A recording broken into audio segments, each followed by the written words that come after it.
नमस्कार, बहुत स्वागत है आप सभी का हमारे इस खास कार्यक्रम में। मैं हूं आपके साथ प्रथा शुक्ला। तो इंतजार की घड़ी आखिरकार खत्म हो चुकी है। जिस वक्त का, जिस बात का लंबे समय से इंतजार हो रहा था, वो आखिरकार उसको लेकर तस्वीर साफ हो चुकी है। हम बात कर रहे हैं छत्तीसगढ़ के नए सरकार यानी कि साय सरकार के पेश होने वाले बजट को लेकर। तो आज छत्तीसगढ़ की सरकार ने बजट तो पेश कर दिया है और इस बजट से कई वर्गों के लिए पिटारा यहां पर खुला है। किसानों के हित में भी कई बड़े यहां पर फैसले लिए गए हैं। युवा की बात हो, शिक्षा की बात हो, स्वास्थ्य की बात हो, हर एक वर्ग को साधने की कोशिश भारतीय जनता पार्टी ने की है, नवनियुक्त छत्तीसगढ़ की साय सरकार ने की है। तो इसी को लेकर अब चर्चाओं का बाजार भी गर्म हो चुका है और यह तस्वीर साफ हो गई है कि किसके हाथ में क्या लगा है, क्या किसे झुनझुना पकड़ा दिया गया या फिर सभी वर्गों को साधने की एक पर्याप्त कोशिश यहां पर सफलतापूर्वक बीजेपी ने यहां की है। आज इसी को लेकर हम चर्चा करने वाले हैं, जिसके लिए मेरे साथ में स्टूडियो पर मौजूद हैं वासु शर्मा जी हैं, बीजेपी प्रवक्ता हैं। वासु जी, बहुत स्वागत है आपका।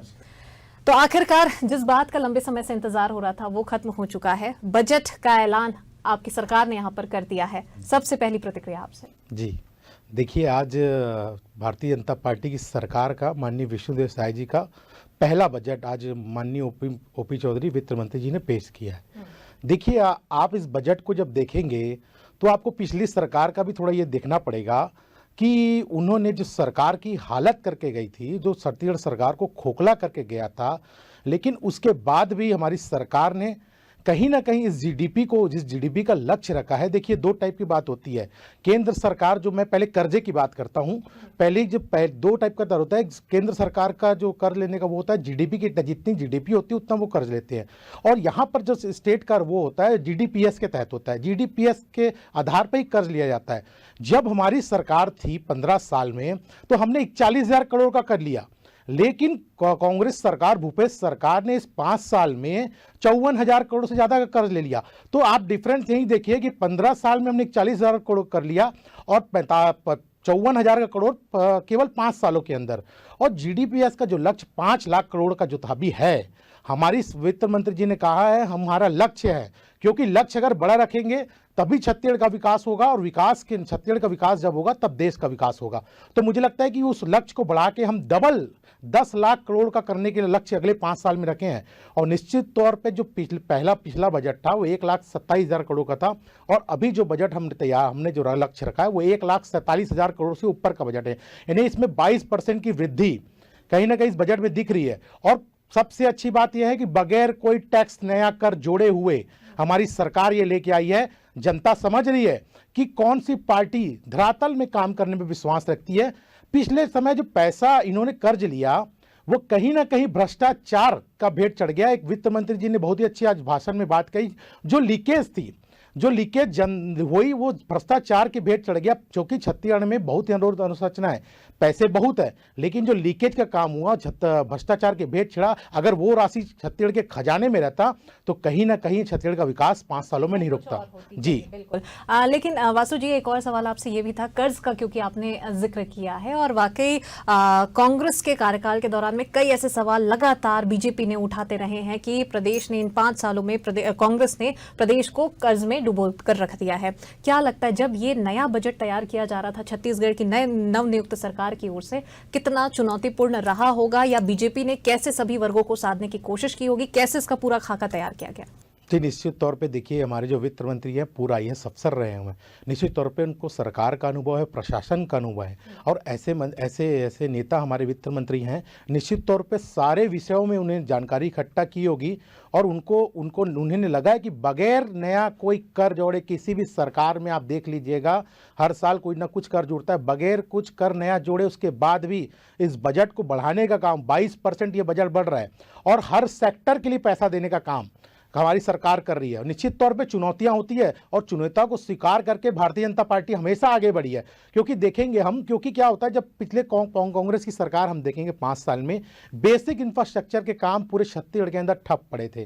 और बेसिक इंफ्रास्ट्रक्चर जब कोई भी प्रदेश में या देश में काम होता है तो उससे स्वरोजगार उत्पन्न होते हैं, लगातार उससे रोजगार मिलते हैं। जब आप रुपए खर्च करेंगे तभी तो लोगों को रोजगार मिलेगा और पैसे लोगों के जेब में जाएंगे। तो इस 5 साल में ठप पड़ रहा है, केवल और केवल भ्रष्टाचार कांग्रेस ने किया और उसी का नतीजा है कि आप देखिए हालत क्या हो गई। छत्तीसगढ़ के खजाना खाली है। मैं कर्ज की बात आपको पहले ही बता चुका हूं कि उन्होंने 15 साल से हमारी सरकार थी, 5 साल में उन्होंने कितना कर्ज लिया। तो बेसिक डिफरेंस यही है, अगर जो ईमानदार सरकार हो तो हो सकता है कि वो कर्ज कम ले और उसके बाद भी छत्तीसगढ़ का विकास हो, ये आपको देखने को मिलेगा। चलिए, बिल्कुल। तो कुल मिलाकर बीजेपी ने हर वो नई कोशिश यहाँ पर की है और हर वर्गों को साधने की कोशिश की। इनमें एक जो सबसे महत्वपूर्ण बात बजट को लेकर जो निकलकर सामने आई है वासु जी, वो ये है कि पहली बार छत्तीसगढ़ के इतिहास में डिजिटल बजट पेश हुआ है। पेपरलेस बजट, ये पूर्णतः पेपरलेस था। इसको लेकर आप क्या कहेंगे? क्या इसे बदलाव की बयार कहा जाए? एक कदम की ओर अग्रसर बीजेपी होती नजर आ रही है? जी, निश्चित तौर पे देखिए, आज का जमाना डिजिटल युग का जमाना है। अगर डिजिटल युग में अगर डिजिटल बजट पेश हुआ है तो मुझे नहीं लगता किसी को आपत्ति होगा, सभी लोग में खुशी की लहर है। देखिए, इसमें क्या होता है, डिजिटल, देखिए इसमें भी आप समझेंगे तो कांग्रेस की सरकार ने अभी कुछ दिन पहले, 2 दिन पहले आपने विधानसभा का प्रश्न देखा होगा, उन्होंने एक विधानसभा प्रश्न आया भाई कि भैया आपने जो कोल के परिवहन में जो 15 जुलाई 2020 को ऑनलाइन प्रक्रिया के माध्यम से कोल का ट्रांसपोर्टिंग होता था, उसको आपने बदल के ऑफलाइन कर दिया। आपकी नीयत पे सवाल इसलिए खड़े होते हैं कि दुनिया डिजिटल की ओर बढ़ रही है और आप मैनुअल की ओर बढ़ रहे हैं। तो कहीं ना कहीं ये लीकेज की जो बात आ रही है, जो पैसा लीकेज करने का बात हुआ, इन्होंने जो लीकेज किया और सिंडिकेट खड़ा कर दिया। आज बड़े बड़े अफसर उनके अंदर है, मुख्यमंत्री सचिव अंदर है और ना जाने कितने कलेक्टर अंदर है, सब अंदर, उस पर अपन छोड़ देते हैं बात। लेकिन ये लीकेज की जो बात है, कहीं ना कहीं ये पैसा जो छत्तीसगढ़ की सरकार के खाते में जाना था उस, और कहीं ना कहीं ये छत्तीसगढ़ की जनता की हित के लिए लगना था। ये 500 करोड़ रुपए जो उसमें भ्रष्टाचार हुआ, अगर छत्तीसगढ़ की जनता के लिए लगता तो मुझे लगता है कि कुछ और ही छत्तीसगढ़ आज दिखता।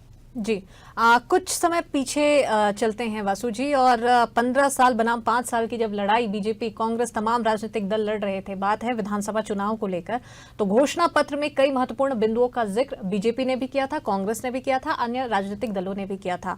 इस बजट के माध्यम से चूंकि बीजेपी ने कई ऐसे बिंदुओं का समावेश किया था अपने घोषणा पत्र में, उनमें से क्या लगता है कितनी चीजों को साधने में कामयाब बीजेपी अपने इस बजट के माध्यम से हो पाई है? क्या कहेंगे आप? जी, देखिए, बहुत अच्छा सवाल है आपका। मैं ये बता देना चाहता हूं कि इस बजट में मोदी की गारंटी की लगभग चीज़ें जो हमने प्राथमिकता तौर में करना था, इस बजट में उसके सारे बजट का प्रावधान किया गया। मैं एक एक करके आ जाता हूं। देखिए, हमने प्रधानमंत्री जो कांग्रेस सरकार ने 18 लाख घर आवास पेंडिंग लिस्ट में डाल दिए थे, हमारी सरकार ने कैबिनेट में उसको पहले कैबिनेट में लाया, पास किया, उसके लिए बजट का प्रावधान कर दिया। और दूसरा, नारी शक्ति महतारी वंदन योजना के लिए अभी आपने देखा होगा हमारी कैबिनेट पास किया, उसमें आप फॉर्म भरना चालू, 1 मार्च से लोगों महिलाओं के खातों में डीबीटी के माध्यम ट्रांसफर हो जाएगा। बकाया 2 साल का बोनस जो कांग्रेस के जन घोषणा पत्र में था, उन्होंने 5 साल नहीं दिया, हमने आते साथ सुशासन दिवस के अटल बिहारी जयंती के दिन हमने किसानों को 3,716 करोड़ रुपए उनके खाते में डाले। और दूसरी बात, जो बकाया राशि है, जो एमएसपी के अलावा जो बकाया राशि हमने जो वादा किया है 21 क्विंटल और 3100 रुपए में, उसका भी बजट में प्रावधान किया गया है। और देखिए, किसानों के लिए केवल पैसा देना इंपॉर्टेंट नहीं है, किसानों के लिए जो बेसिक इंफ्रास्ट्रक्चर उनके लिए भी लगता है कि रकबा कैसे बढ़े, उसके लिए सिंचाई पंपों की आवश्यकता होती है, सिंचाई के साधन करने की आवश्यकता होती है, उसमें कांग्रेस ने ध्यान नहीं दिया। हमारी सरकार ने उसमें भी बजट रखा है, कम से कम 300-400 करोड़ रुपए का उसमें भी बजट रखा गया है। तो मुझे लगता है कि हर वो वादे जो मोदी की गारंटी है और विष्णु देव का सुशासन है, वो आपको इस बजट में देखने को मिलेगा।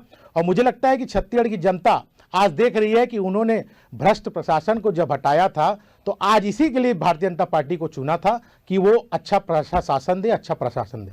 जी, एक और बात निकलकर सामने आई थी वासु जी, बस्तर और सरगुजा पर मुख्य रूप से बीजेपी यहाँ पर फोकस करती यहाँ पर नजर आ रही है। क्या लगता है, क्योंकि अगर बस्तर की बात होती है तो नक्सली की बात होती है, नक्सल खात्मे को लेकर हर बार हर सरकार तमाम दावे तमाम वादे करती है, लेकिन कहीं ना कहीं धरातल पर हकीकत कुछ और होती है। लेकिन आज सरकार ने स्पष्ट तौर पर कह दिया है कि बस्तर और सरगुजा पर फोकस रहेगा। क्या लगता है, इसका मतलब किस तरीके से निकाला जाए? क्या विकास के दृष्टिकोण से, क्या नक्सल खात्मे को लेकर, क्या कहेंगे आप? जी, इसमें आप देखेंगे बजट में तो सरगुजा और बस्तर को मेन फोकस पे लिया गया है। आप नक्सली की बात करते हैं, हमारे कल गृह मंत्री जी का बयान है कि अभी जो नक्सली लाल झंडा उठा रहे हैं, बहुत जल्द उसमें जय श्री राम के नारे लगेंगे बस्तर के अंदर। हमारी सरकार प्रतिबद्ध है नक्सल के लिए और इस बजट में बहुत सारे प्रावधान किए गए हैं, विकास के लिए भी प्रावधान किए, कॉलेज वहां पर खुलेंगे नए और सरगुजा में भी बहुत सारे कॉलेज की घोषणा की गई है। तो मुझे लगता है कि जब तक विकास वहां पर नहीं पहुंचेगा तो नक्सली खौफ नहीं खाएंगे, क्योंकि हमारी सरकार ने दूर अंचल तक जहां पर नक्सली थे वहां तक तक भी रोड बनाने का काम किया। वही मैं बता रहा, पिछले 5 साल में जो बेसिक इंफ्रास्ट्रक्चर के काम थे, आधारभूत संरचना के काम जो होने थे, वो कहीं ना कहीं ठप पड़ गए। तो नक्सलियों ने, जो नक्सलियों का था वो जो दूर तक भाग गए थे, वो फिर से शहर की ओर बढ़ने लग गए। तो मुझे लगता है कि उसको उस ओर भी पार्टी सोच रही है, सरकार सोच रही है और लगातार उस पर काम कर रही है। जी चलिए, अभी अगर कुछ समय पहले की बात करें, जब 15 साल तक सत्ता में बीजेपी की सरकार थी, छत्तीसगढ़िया को लेकर, उनको बढ़ावा देने को लेकर शायद बीजेपी उस तरीके से ध्यान नहीं दे पाई थी। लेकिन 5 साल की कांग्रेस सरकार ने आते ही छत्तीसगढ़ियाओं को जिस प्रकार से जो एक प्लेटफॉर्म देने की कोशिश की है, इससे निश्चित तौर पर संस्कृति को, परंपरा को आगे बढ़ाया गया है। और अब एक बार फिर से आज जब ओपी चौधरी जी जब यहाँ भाषण दे रहे थे और प्रावधानों का जिक्र वो कर रहे थे, उस दौरान भी उन्होंने इस बात का जिक्र किया है कि छत्तीसगढ़ियाओं को आगे बढ़ाया जाएगा, संस्कृति को, परंपरा को आगे बढ़ाया जाएगा। क्या लगता है इस संबंध में आपकी राय? देखिए, अब अगर बात की जाए तो कांग्रेस की सरकार ने छत्तीसगढ़िया वाद को फैलाने का काम किया, लेकिन छत्तीसगढ़ियों के लिए कुछ नहीं किया। अगर आप देखिए, छत्तीसगढ़ राज्य बनाने वाला कौन? माननीय अटल बिहारी वाजपेयी जी, जो छत्तीसगढ़ के राज्य का दर्जा दिए। छत्तीसगढ़ राजभाषा का दर्जा किसने दिलाया? भारतीय जनता पार्टी ने दिलाया। और ये जो खेलों की बात जब करते हैं छत्तीसगढ़ ओलंपिक, बिल्कुल अच्छी बात है, कराना चाहिए। वो कांग्रेस की सरकार नहीं, वो पहले से चलता आ रहा है। छत्तीसगढ़ में खेलों का जो उनका खेल है वो लगातार खेलते जा रहे हैं। इस पर किसी श्रेय लेने का, केवल श्रेय लेने का काम उन्होंने किया। छत्तीसगढ़ की जनता के लिए क्या हित किया ये बता दिए। छत्तीसगढ़ की जनता का पैसा को लूट के अपने कांग्रेस कार्यालय में भेजने का काम किया। ये छत्तीसगढ़ियों के लिए काम किया क्या उन्होंने? छत्तीसगढ़ जनता देख रही है, 5 साल के बाद उनके विपक्ष में बैठा दिया। क्यों? कहीं ना कहीं छत्तीसगढ़ की सरकार ने छत्तीसगढ़ियों को लूटने का काम किया है। बिल्कुल। बीजेपी ने अपने घोषणा पत्र में मोदी की गारंटी जिसे नाम दिया गया था, इनमें इनोवेशन हब बनाने की बात छत्तीसगढ़ प्रदेश को कही गई थी। और आज भी जिस प्रकार से जो ऐलान किया गया है, इन्वेस्ट छत्तीसगढ़ लाया जाएगा, ये योजना कुछ ऐसी बनाई जाएगी, तो क्या इससे जोड़कर देखा जाए? जी, बिल्कुल माननीय वित्त मंत्री जी निवेश छत्तीसगढ़ का बात कही है। और बिल्कुल निवेश छत्तीसगढ़ के माध्यम से छत्तीसगढ़ में बहुत सारे उद्योग आए और उद्योग की नई पॉलिसी माननीय वित्त मंत्री ने कही हम बनाएंगे। और स्टेट कैपिटल रीजन के तहत, जैसे हम दिल्ली एनसीआर होता है, वैसे उसी के तहत रायपुर, दुर्ग, नया रायपुर को जोड़ के एक स्टेट कैपिटल रीजन के बनाए, जिससे लोगों को आय में वृद्धि हो। और दूसरी बात क्या बोलना चाहिए उसको, वो आए, क्या बोलना चाहिए, विकास के बयार आए। तो निश्चित तौर पे इस पे काम हो रहा है। चलिए, बिल्कुल। तो तमाम दावे तो अभी भी किए जा रहे हैं, क्योंकि बड़ी घोषणा यहाँ पर की गई है और कई बड़े राशियों का प्रावधान भी यहाँ पर किया गया। मकसद सिर्फ एक है, छत्तीसगढ़ का विकास। और इन्हीं बातों का ध्यान में रखते हुए सरकार ने इन तमाम चीज़ों का समावेश किया है, जिक्र किया है, प्रावधान यहाँ पर लाए गए हैं। अब योजनाएं तो बना दी गई है, धरातल पर कब तक और किस तरह से उतरेंगे ये तो आने वाला वक्त बताएगा। लेकिन सरकार ने जरूर अपना पिटारा खोल दिया है, सभी वर्गों को साध लिया है और ये स्पष्ट संदेश दे दिया है कि छत्तीसगढ़ की विकास होगी और छत्तीसगढ़ एक नई पहचान आने वाले समय पर बनाएगा। तो वासुदेव जी हमारे साथ में जुड़े हुए थे, वासु शर्मा जी बीजेपी प्रवक्ता के रूप में। बहुत शुक्रिया वासु जी आपका हमारे साथ में जुड़ने के लिए। तो इसी के साथ आज के हमारे इस खास कार्यक्रम में फिलहाल इतना ही। दीजिए इजाजत, नमस्कार।